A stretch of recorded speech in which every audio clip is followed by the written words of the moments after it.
आहे माझ्याकडे? विचारू मी प्रश्न?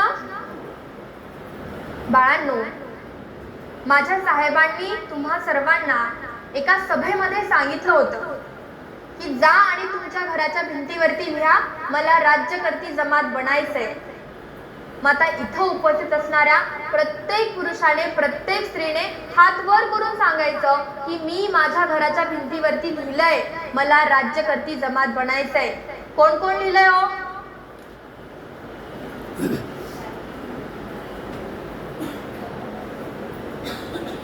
शोकांतिका बघा,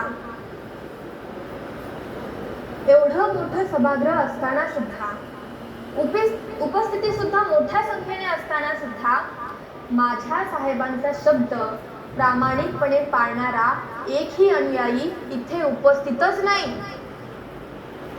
बाळांनो, खरं तर आल्याबरोबर तुमच्याकडून झालेल्या या चुकीची जाणीव मला आल्याबरोबर झाली. का झाली माहिती?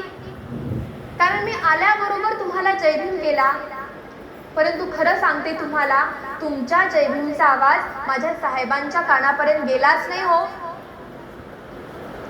मी परत एकदा जयभीम करून बघू का? मग आपण बघायचं तुमच्या जयभीमचा आवाज माझ्या साहेबांच्या कानापर्यंत जातो की नाही ते पाहायचं. आवाज येत नाही हो मला. सगळेजण जागे आहेत ना? जयभीम करणार सगळेजण मला? माझ्याकडून परत एक वेळेस आपणा सर्वांना जय भीम.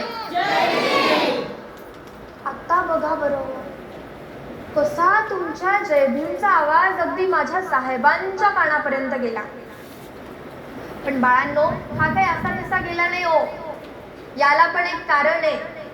याचं कारण काय आहे माहिती?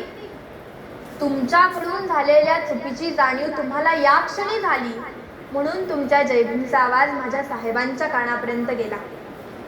खरं तर बाळांनो, तुमच्याकडून जरी चूक झाली असेल तरी मी पण याच कोट्यावधी लेकरांची आई आहे, म्हणून तुमच्या चुका माझ्या पदरात घेणं हे माझं पण आद्य कर्तव्य आहे. म्हणून तुमच्याकडून झाली चूक, मी सुद्धा ती पदरात घेते. परंतु बाळांनो, या चुकीची माफी म्हणून आज मात्र मला आपण सर्वांनी एक वचन द्या.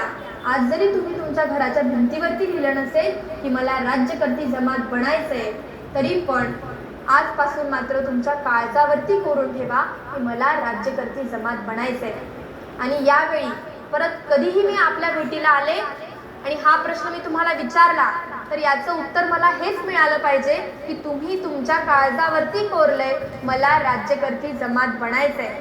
कारण बाळांनो, अहो, केवळ तुम्हाला राज्यकर्ती जमात बनवण्याकरिता त्या माझ्या राजगृहातून माझा नातू प्रकाश आंबेडकर, माझा नातू भीमराव आंबेडकर, माझा नातू आनंदराज आंबेडकर, माझा पंतू सुजात आंबेडकर, माझी नातसून अंजली आंबेडकर, ही माझी सर्व लेकरं आज तुम्हाला राज्यकर्ती जमात बनवण्याकरिता रस्त्यावरती उतरली आहेत.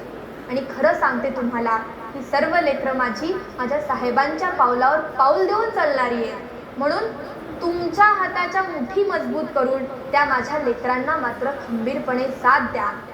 बाळांनो,